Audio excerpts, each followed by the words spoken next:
Bagi kalian yang masih milenial, pasti merasa galau ketika kalian itu sudah waktunya dituntut untuk beli rumah. Hari ini kita akan bahas sebenarnya lebih bagus milenial itu ngontrak rumah dulu atau beli rumah dulu.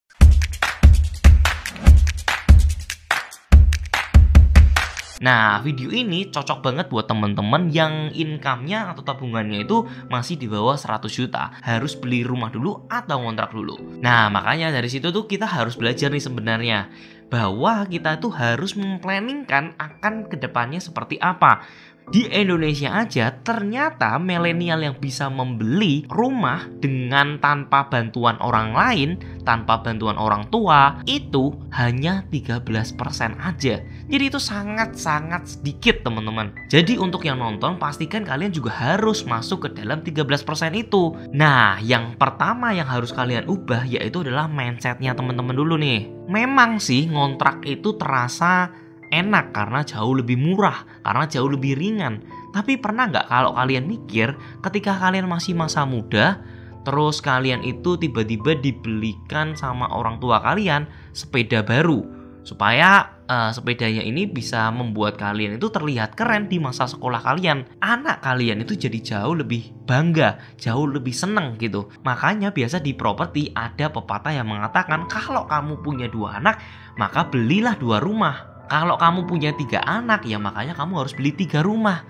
Nah, ini supaya buat anak-anak kita tuh punya pegangan sendiri gitu. Nah, setelah tahu idealnya seperti apa, pertanyaan yang penting adalah kapan kita harus membeli kalau kita ini masih milenial dan income-nya pas-pasan. Nah, sebelum kita masuk ke sana, teman-teman harus punya ideal rumah yang teman-teman inginkan. Biasanya aku membaginya menjadi 3 target. Yang pertama adalah rumah rekening saat ini. Rumah rekening saat ini adalah rumah di mana ketika kalian itu bisa membelinya tuh rumah dengan rekening keadaan saat ini. Contohnya, kalau kalian itu punya kemampuan membayar 5 juta, 4 juta untuk bayar cicilan, ya mungkin teman-teman bisa nih ambil rumah di angka 400 juta, 500 juta. Itu adalah rumah rekening saat ini. Dan yang kedua adalah rumah idaman saat ini. Nah, rumah idaman saat ini berbeda dengan rumah rekening. Kalau rumah rekening saat ini itu terbatas oleh rekening teman-teman. Tapi kalau rumah idaman saat ini itu adalah rumah yang kalian pengen itu seperti apa gitu. Terlepas dari rekeningnya teman-teman tersebut. Misalkan kalau rumah rekening saat ini bisa ngambil rumah 500 juta. Tapi kalau rumah idamannya teman-teman saat ini ya sekitar 1 miliar karena pengennya jauh lebih luas, jauh lebih ada tempat untuk anak-anak dan lebih dekat dengan kota. Nah, kemudian yang ketiga adalah rumah idaman masa depan. Nah, kalau rumah idaman masa depan biasanya teman-teman itu perlu menabung dulu, perlu bekerja dulu, ataupun kalau misalkan bisa beli, tapi teman-teman lebih mikir ini bisa diputar untuk instrumen investasi lainnya supaya rumah idaman masa depan itu ya dibelinya pakai passive income aja gitu. Nah, biasanya rumah idaman masa depan di angka 2M, 3M lebih gede dibandingkan dengan rumah idaman saat ini. Nah, kesimpulannya setelah tahu ada 3 target tersebut, kalau teman-teman cuma bisa beli rumah rekening saat ini, menurutku akan jauh lebih bijak kalau teman-teman menggunakan duitnya untuk diputar ke instrumen-instrumen investasi lainnya seperti kos-kosan. Toh sekarang enak ya, kos-kosan itu pun juga nggak perlu teman-teman beli langsung ya. Kita bisa juga menggunakan crowdfunding untuk bisa mendapatkan capital gain atau cash flow dari sana. Contohnya seperti kos-kosan aku yang sempat muncul di crowdfundingkan di LandX ini. Nah, tapi kalau misalkan teman-teman ternyata sama rumah rekening saat ini dengan rumah idaman saat ini itu match, teman-teman bisa langsung untuk membeli propertinya itu. Karena kalian pasti masih inget ya, kalau misalkan zaman kecil dulu teman-teman mau beli minuman, tahun 2010 teh botol itu masih 2000 perak. Di tahun 2020 mungkin teh botol cuma jadi 4000 perak atau 5000 perak. Ada sih kenaikan 2 kali lipat. Tapi kalau teman-teman lihat, properti-properti yang di 2010 harganya 200 juta menjadi 1 miliar saat ini. Itu artinya ada peningkatan yang luar biasa kalau teman-teman main di instrumen investasi properti. Karena pada saat ini itu adalah saat-saat yang paling tepat untuk beli. Kenapa? Karena yang pertama DP-nya itu bisa diringankan banget oleh developer.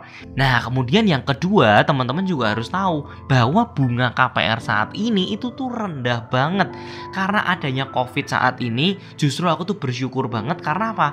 Cicilanku semuanya bisa berkurang karena ada perbankan yang memberikan kemudahan dalam cicilan tersebut. Bunganya tuh bisa rendah banget, even sampai 4,5%. Dan sebenarnya kalau teman-teman sudah ngambil KPR, teman-teman tuh sudah dianalisis oleh perbankan. Jadi kemampuan bayarnya teman-teman sudah diperhitungkan matang-matang. Nah, seharusnya resikonya tuh aman banget ketika teman-teman sudah di ACC, berarti teman-teman punya kemampuan yang benar-benar bisa untuk mencicil. Kalau ada yang bilang, wah sekarang mah bagus Ton, tapi kalau 5 tahun lagi, 6 tahun lagi, itu kemungkinan bisa jelek. Kalau misalkan di PHK terus habis itu nanti nggak bisa bayar cicilan gimana Ton?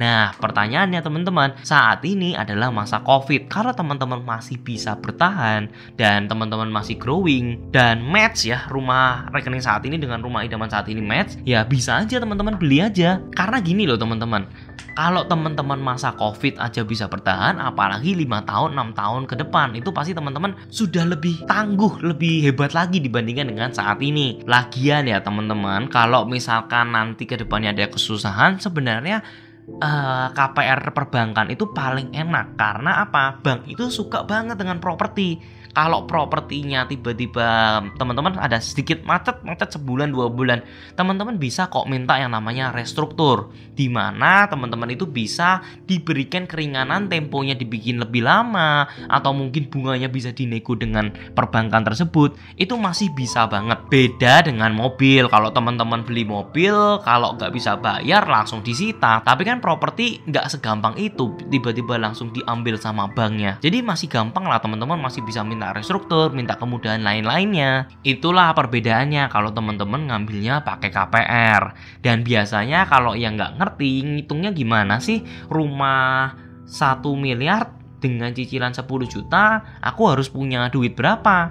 Nah, kalau rumah 1 miliar dengan cicilan 10 juta, ya mungkin teman-teman harus punya income kurang lebih di angka 20 juta atau 25 juta. Karena perbankan itu biasanya ngitungnya 1:3. Tapi kalau misalkan income-nya sudah semakin besar, ya bisa juga cuman 1:2 itu bisa juga gitu kan. Tenang aja, itu pun juga teman-teman yang sudah nikah bisa yang namanya joint income, gabung dengan pasangan kalian dan kemampuan bayar kalian terhitung jadi 2 kali lipat. Nah, intinya kita ini semua aku saranin haruslah punya properti supaya kita ini nggak membebankan anak-anak kita ke depannya. Supaya kan enak ya, namanya kita itu bisa memberikan yang terbaik buat anak kita. Yang terpenting adalah kalau kita sudah komitmen untuk membeli rumah, sudahlah lupain fokus dengan kelihatan kaya sama teman-teman. Fokus untuk membeli rumah dulu aja.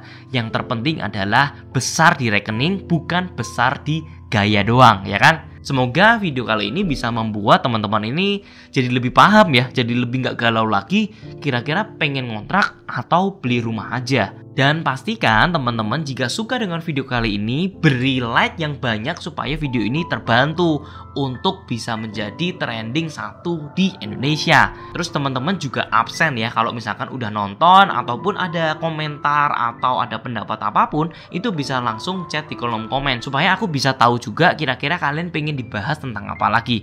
Semoga video ini bisa bermanfaat. Thank you for watching and I'll see you in the next video. See ya guys!